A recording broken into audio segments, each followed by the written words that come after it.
హిరణ్యకశిపుడు ఆ స్తంభాన్ని ఒక్క దెబ్బ కొట్టి రమ్మను ఇందులోంచి అన్నాడు.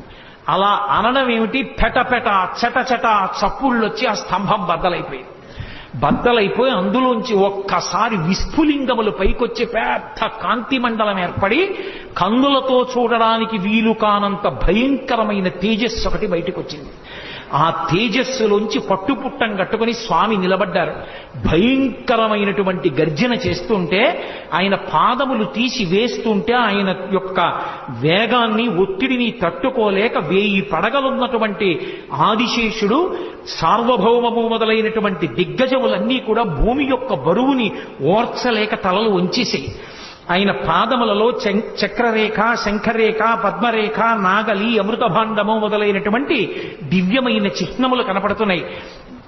బలిష్టమైనటువంటి మోకాళ్ళు, ఐరావతం యొక్క తొండం ఎలా ఉంటుందో అటువంటి బలిష్టమైనటువంటి తొడలు, సన్నటి నడుం, దానికి పెట్టుకున్నటువంటి మువ్వల వడ్డాణం, ఆ చప్పుడు చేస్తున్నటువంటి గంటలు, మెడలో వేసుకున్నటువంటి ఆహారాలు, అనంతమైనటువంటి బాహువులు, పైన నృసింహాకారం, సింహం యొక్క ముఖం, పెద్ద పెద్ద దంస్ట్రలు, చంద్రుడి కాంతి ఎలా ఉంటుందో అటువంటి కాంతి, భయంకరమైన వాటిని కూడా తెగబోయగలిగిన నాగళ్ళు ఎలా ఉంటాయో అటువంటి దంతపంక్తి, అదిరి పడిపోతున్నటువంటి పెదవులు, మందర పర్వతానికి ఉండేటటువంటి గుహలు ఎలా ఉంటాయో అటువంటి నాసికారంధ్రములు, పుట్టలోంచి పైకి వచ్చి కోపంతో ఊగుతున్న నాగుపాం ఎలా ఉంటుందో అలా ఆడుతున్నటువంటి నాలుక, గురి చూసి చూస్తున్న కోటి సూర్యుల ప్రకాశంతో వెలిగిపోతున్నటువంటి కన్నులు, నిక్కబొడుచుకున్నటువంటి వెంట్రుకలు, పెట్టుకున్నటువంటి పెద్ద కిరీటం, అనంతమైనటువంటి బాహువులు, అన్ని బాహువుల యందు